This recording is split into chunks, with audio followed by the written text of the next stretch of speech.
Bismillahirrahmanirrahim. Assalamualaikum warahmatullahi wabarakatuh.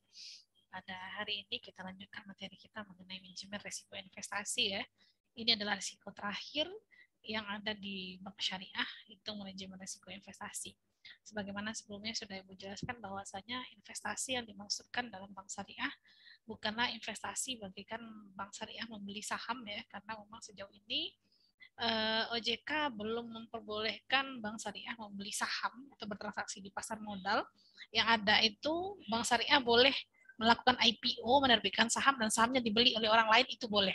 Tapi bank syariah membeli saham sebagai bentuk investasi. Misalnya kalau bank syariah punya duit banyak, kemudian dia menginvestasikan uangnya tersebut karena nasabah nggak ada, misalnya kemudian dia menginvestasikan uangnya tersebut kepada pasar modal, nah itu belum dibolehkan.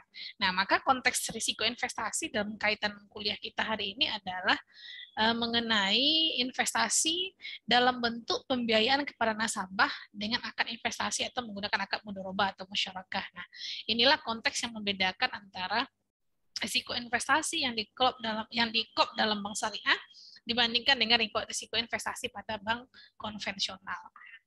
Kita lihat terlebih dahulu mengenai konsep risiko investasi. Nah, pada definisinya disajikan bahwa pengertian investasi adalah penanaman modal yang dilakukan oleh investor, baik investor luar negeri maupun dalam negeri, dan berbagai bidang usaha yang terbuka untuk investasi dengan tujuan untuk memperoleh keuntungan. Nah, inilah dia secara definisi ya, investasi itu seperti itu. Sementara risiko investasi adalah risiko akibat bank ikut menanggung kerugian usaha nasabah yang biayai dalam pembiayaan berbasis bagi hasil bank, baik yang menggunakan metode net revenue sharing maupun yang menggunakan metode profit and loss sharing. Nah, ini nih yang menjadi pembeda. Kalau di atas itu investasi secara umum, sementara dalam bank syariah itu lebih dikerucutkan bahwasanya investasi itu lebih kepada investasi bank kepada nasabah dengan menggunakan akad mudharabah. Nah, kenapa dia dihadapkan pada resiko? Karena ternyata investasi menggunakan konsep bagi hasil, tentunya ada kemungkinan bank juga ikut rugi sebagai akibat ruginya dari usaha nasabah tersebut. Nah, pada posisi inilah bank dihadapkan kepada yang namanya risiko investasi. Kemudian terjadinya risiko investasi, itu dikarenakan tadi sudah disampaikan. Yang pertama, perhitungan bagi hasil tidak hanya dasarkan atas jumlah pendapatan atau penjualan diperoleh nasabah, namun dihitung dari keuntungan nasabah yang dihasilkan. Ya, jadi kalau misalnya kita bicara bagi hasil, karena bicara keuntungan dan kerugian, ya otomatis kalau untung ya sama dibagi, kalau rugi ya sama ditanggung. Kan seperti itu ya kalau kita di bank syariah.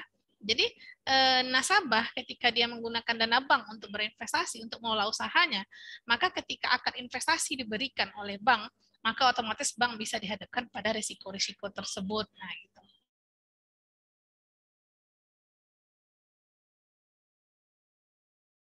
Oke. Sehingganya ketika bank dihadapkan pada posisi dia ikut menanggung kerugian nasabah, nah di sana itulah potensi bank dikenakan terhadap risiko investasi. Nah, kemudian posisi investasi itu gagal kan biasanya disebutkan oleh dua ya. Yang pertama karena ulah manusia, yang kedua memang karena kondisi keadaan lingkungan eksternal yang membuat investasi itu gagal. Contoh, kalau posisi yang pertama itu adalah ulah manusia. Bank kasih dana kepada nasabah, investasi 1 miliar. Rupanya oleh nasabah, nggak 1 miliar itu nggak digunakan untuk biaya modal usaha, tapi mungkin untuk bersenang-senang, untuk kepentingan pribadi gitu ya. Sehingga hasil investasi yang diharapkan itu besar, malah tidak menutupi biaya operasional, akhirnya dirugikan. Investasi itu rugi dan otomatis bank ikut mengalami kerugian. Nah, pada posisi inilah bank memang harus bisa memposisikan diri, dia harus pandai menilai risiko itu disebabkan oleh siapa.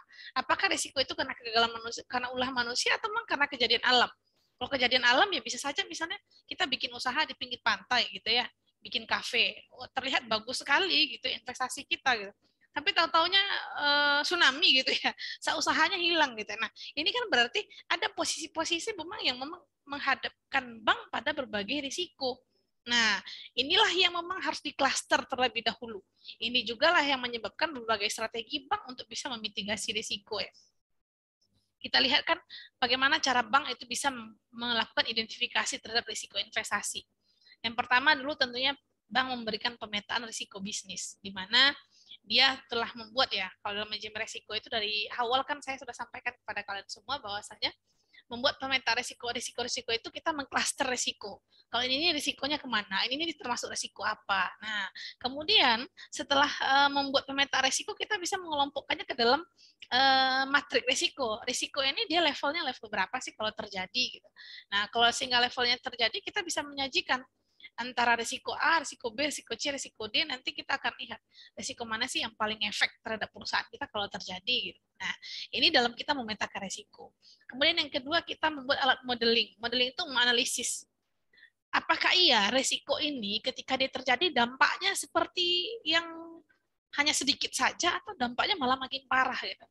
Saya contohkan mungkin dari risiko investasi ini, ketika kita kasih pembiayaan ke orang yang sangat terpercaya, sebutlah seorang pengusaha misalnya yang track recordnya bagus gitu ya. Secara track record saya yakin nggak ada kesalahan dalam analisis ketika kita memberikan investasi gitu ya.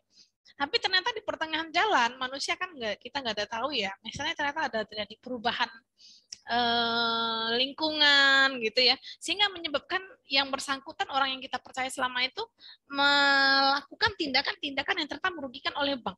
Nah, sehingga kan pada posisi itu bank betul-betul harus bisa memprediksi, menganalisis apa-apa saja kemungkinan yang bisa menyebabkan risiko itu muncul. Disinilah alat modeling yang bisa digunakan. Ya. Kemudian yang terakhir adalah teknik mengidentifikasi dan menilai risiko itu berbagai macam. Kita bisa brainstorming group, kita bisa diskusikan, kita kasih pembiayaan ke orang itu, kira-kira orang itu tuh seperti apa. Maka memang dalam analisis investasi, pembiayaan yang dimasukkan sini, ini tidak terlepas dari 5C yang kita miliki itu. Kenapa? Karena 5C itu betul-betul mengarah kepada personal seseorang yang sudah menunjukkan di sana karakter dia seperti apa, harta kekayaan dia miliki seperti apa, usaha dia seperti apa, adakah jaminan-jaminan lain yang dia miliki untuk bisa menjamin hutangnya ini. Nah, sampai ke sana. Nah, sehingga ini menjadi bagian yang urgent atau yang penting bagi risiko investasi ini. Nah, kemudian apa sih bentuk-bentuk risiko investasi? Nah, ini bisa kita kembalikan kepada akad-akad yang ada pada bank syariah. Pertama, kita lihat pada akad mudorobah. Kalau akad mudorobah, tentu kita sudah sama-sama tahu. Bank 100% nih ngasih dana nih kepada nasabah, nasabah sebagai pengelola. Maka kapan sih bank dihadapkan pada risiko investasi ketika dia ngasih dana ke nasabah? Yang pertama kondisinya adalah bank salah menilai kemampuan debitur. Maka 5C tadi nggak tepat oleh bank. Kenapa? Kita lihat betul usahanya bagus ya. Dia punya jaminan yang cukup banyak gitu yang dia miliki. Tapi ternyata jaminan itu adalah atas nama orang lain semuanya. Sehingganya kalau kita melakukan penyitaan apa segala macam itu nanti akan merepotkan bank. Nah, sehingga ketika itu terjadi berarti bank salah menilai kemampuan debiturnya itu. Dan pastinya bank pasti akan terdampak risiko investasi kalau ternyata investasinya gagal. Kemudian yang kedua, debitur melakukan moral hazard. Nah, ini tadi penekanan saya bahwasanya risiko investasi itu bisa didatangkan oleh internal yang disebabkan oleh moral hazard, dan itu adalah risiko hazard namanya dalam manajemen risiko.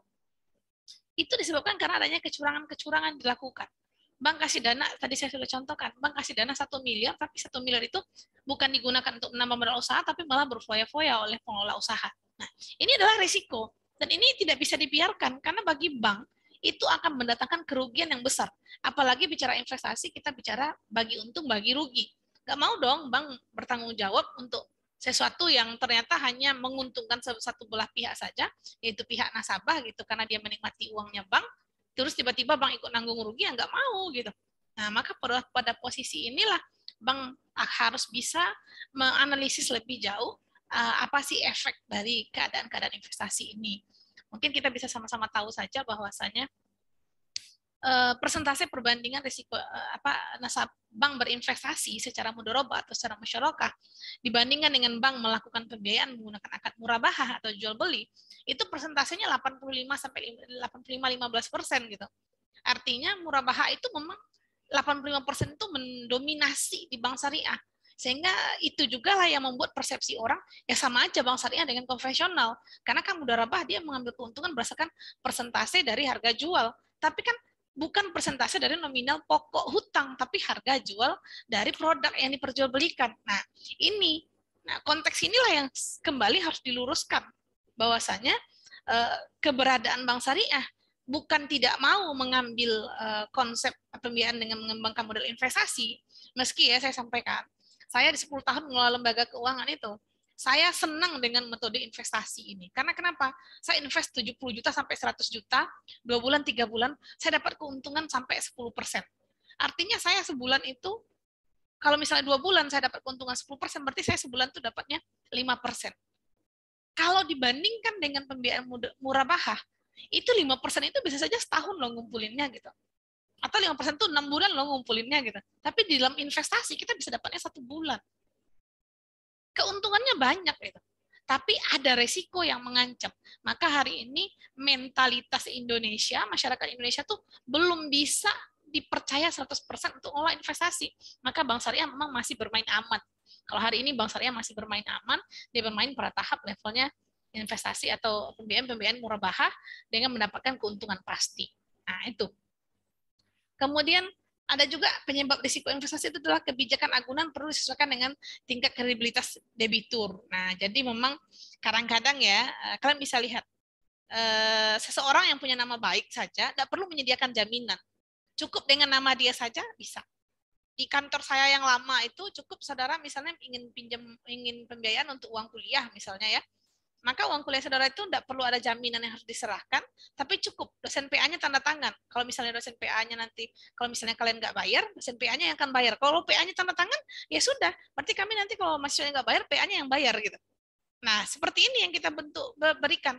Kita menyesuaikan bentuk jaminan dengan debitur kita itu siapa. Sehingga Bank Syariah juga bisa dikatakan dia agak longgar terhadap jaminan. Karena kebanyakan kita memanfaatkan nama baik orang gitu ya. Tapi di situ keuntungan kita tuh di sana. Kenapa? Nggak perlu lagi menyediakan harta berlapis untuk bisa menjamin satu pembiayaan yang kita dapatkan. Dan tidak harusnya lagi menjadi satu keraguan bagi kita yang mikro-mikro ini melakukan peminjaman ke Bank Syariah dikarenakan jaminan nggak ada. Harusnya nggak seperti itu lagi. Karena apa? Ada bentuk jaminan lain yang memang lebih efektif. Nah, tanda tangan siapa gitu ya yang memang direkomendasikan dan itu berguna gitu. Nah, ini pola-pola yang bisa dikembangkan. Kemudian yang kedua adalah dalam akad musyarakah, di mana memang Bank Syariah salah dalam menilai kemampuan debitur dalam mengelola usaha yang dibiayainya, kemudian modal yang diberikan debitur dalam aset non-kas berbeda dengan harga pasar. Nah, kemudian debitur menyalahgunakan perannya sebagai partner.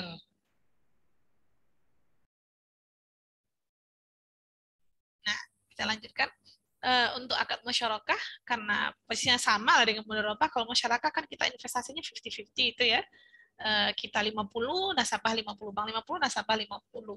Maka potensi risiko itu hadir ketika misalnya bank salah dalam menilai kemampuan debitur dan mengelola usaha yang dibiayai oleh bank yang sama dengan posisi yang pertama tadi. Kita pikir nasabah kita tuh bagus sekali kemampuan yang mengelola usaha itu, tapi ternyata omong doang gitu ya, nasabah kita tuh omong doang. Nah, sehingga itu tentu membuat bank bisa dihadapkan pada risiko investasi. Kemudian modal yang diberikan oleh debitur dalam aset non kas berbeda dengan harga pasar. Ini bisa jadi kita punya usaha rental mobil gitu ya, misalnya rental mobil. Mobilnya sudah ada, tapi untuk bisa layak tampil tentu kita misalnya harus butuh dana untuk sewa ruangan misalnya ya, dana untuk pengurusan segala macam. Terus kita join, kita membiayai pengurusannya, kita membiayai segala macamnya, tapi mobil dia yang punya. Gitu. Itu mobil itu dijadikan jaminan. Ternyata nilai mobil yang ditampilkan sebagai jaminan itu ternyata berbeda dengan harga pasar. Nah, ini mendatangkan resiko bagi bank. Karena apa ya? Dia mungkin bisa menggagalkan usahanya ya, segala macam bentuk lah yang memang mendatangkan resiko bagi bank itu sendiri. Gitu. Nah, kemudian bagaimana sih caranya kita memitigasi risiko investasi ini? Kita harus bisa menentukan langkah-langkah untuk memitigasi risiko. Yang pertama, kalau ternyata bank salah dalam menilai kemampuan debitur, ya, secontoh tadi ternyata debiturnya omong doang ya, nggak bisa ngapa-ngapain misalnya. Maka untuk bisa meminimalisirnya, kita bisa pertama harus ada divisi khusus untuk validasi data dan informasi, ini langkah-langkahnya. Membuat divisi khusus yang menangani pembinaan debitur dalam hal manajerial, motivasi, dan spiritual. Sebetulnya kalau kalian yang bertugas meneliti ini, itu sebetulnya bisa saja melihat dokumen sistem manajemen yang dilakukan oleh bank, baik itu dalam report manajemen resikonya, itu bisa diambil apa-apa saja dilakukan. Jadi menulis artikel itu saya pikir bukan sesuatu yang sulit. Mohon maaf ini bagi kalian yang menulis artikel tapi bentuknya adalah makalah, itu saya tolak ya. Maka nanti saya akan memberikan waktu, nanti saya sampaikan di grup terkait dengan teknis ini lagi, agar betul-betul sesuai dengan apa yang ditargetkan untuk ujian ini. Kita lanjutkan. Terjadi juga cara mitigasinya, kita konfirmasi dan validasi data dan informasi yang disampaikan debitur, kemudian minta agunan atau jaminan. Ya, pada prinsipnya 5C itu harus betul-betul ditelaah dengan baik. Kemudian kalau debitur kita melakukan moral hazard, kita harus ngapain sih gitu ya? Dari awal-awal dia baik-baik aja, tahu-taunya ya biasa lah ya, sama teman, dia temannya baik gitu ya. Atau pinjam duit, dianya kabur. Nah, ini ya, ini moral hazard namanya yang susah kita tebak nih. Orang nih kalau udah berhubungan dengan uang, dia bisa memunculkan sifat-sifat yang bukan ada pada dirinya yang sebelumnya kita lihat. Maka pada posisi ini, maka memang bank itu perlu memastikan bahwa debitur memiliki kemampuan yang memadai dalam menyusun laporan keuangan dan laporan aktivitas lainnya yang diperlukan sebagai pertanggungjawaban.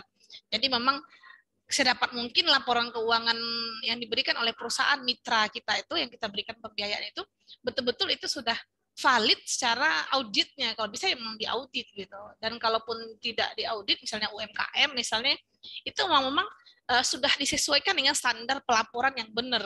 Sehingga kalau kita lihat alurnya, tidak ada kemungkinan bahwa mereka memanipulasi laporan. Nah, ini yang paling penting. Kemudian perlu memastikan bahwa debitur sudah menggunakan dana yang diberikan bank untuk usaha. Ini salah satu strategi ya, karena biasanya juga saya itu kepada nasabah saya, setelah saya cairkan pembiayaan, itu saya selalu monitoring, saya datangi, saya lihat uang kemarin dibelikan apa saja, mana bukti pembeliannya, itu sampai ke sana itu saya sendiri pelakunya, saya lakukan itu. Maka bank juga mestinya harus seperti itu, sehingga kalau ini dilakukan, saya pikir image bank konvensional sama dengan syariah, saya pikir ini akan mudah terpatahkan gitu. Karena disitulah kelebihan kita secara syariah. Kemudian bank dapat melibatkan debitur dalam menentukan nisbah bagi hasil agar debitur memiliki ketertarikan moral dalam melaksanakan akad mudharabah. Nah, ini yang paling penting. Jadi ketika bagi hasil itu kita nggak tetapkan sepihak. Bank maunya 50-60, 50-40 atau 60-40 misalnya. Itu nggak bisa seperti itu. Bank harus diskusikan dulu dengan nasabah agar keduanya itu sama-sama enak. Oh iyalah, saya bisa berikan segitu loh kata nasabah. Kalau itu sudah deal, artinya ketika kita jalankan usaha nggak ada yang akan dirugikan dengan usaha itu. Nah, kemudian bagaimana dengan risiko investasi mengenai kebijakan agunan yang perlu disesuaikan dengan tingkat kredibilitas debitur. Nih, kalau ada yang seperti ini, saya orang terpercaya, saya orang penting.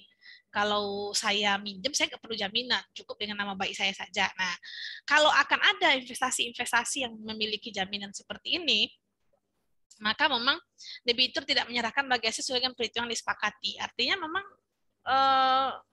harus kemungkinan resikonya itu ya, misalnya gini, kalian yang percaya, kalian bank, saya nasabahnya, kalian percaya dengan saya karena nama saya bagus gitu ya, saya terkenal lah untuk bisnis ini, saya merajai gitu ya.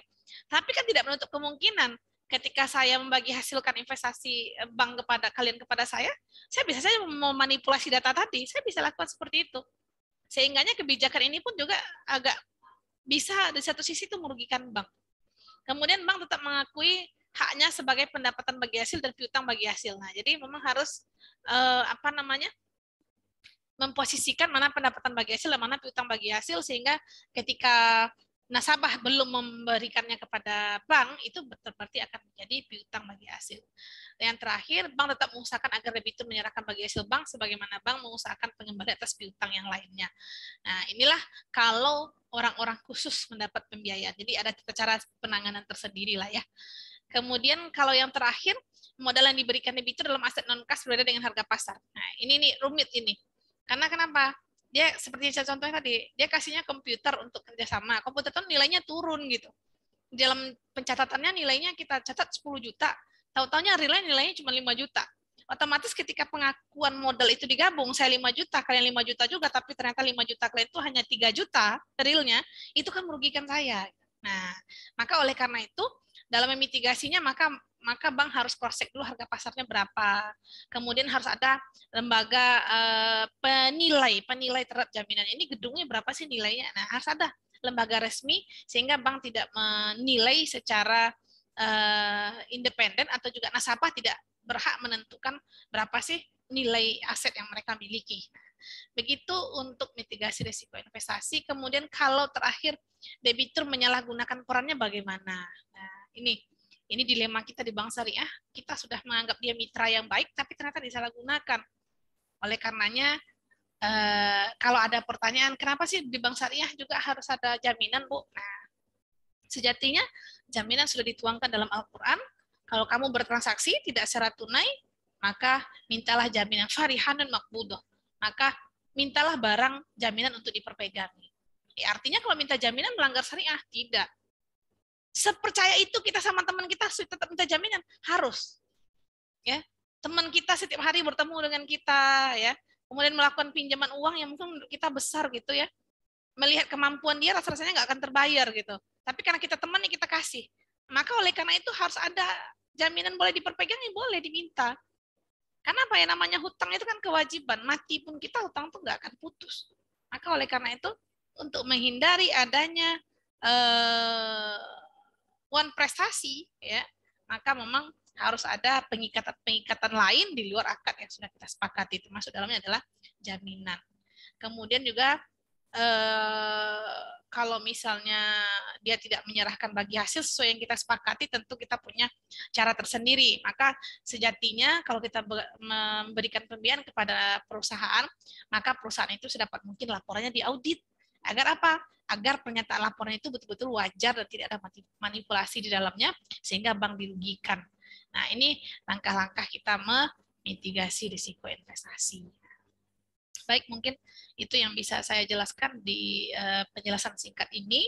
Lebih lanjut nanti kita masuk di kolom kita diskusi di dalam chat Zoom, atau boleh tinggalkan juga jejaknya di channel YouTube ini. Demikian saja, saya tutup. Wabillahi taufiq wal hidayah. Assalamualaikum warahmatullahi wabarakatuh.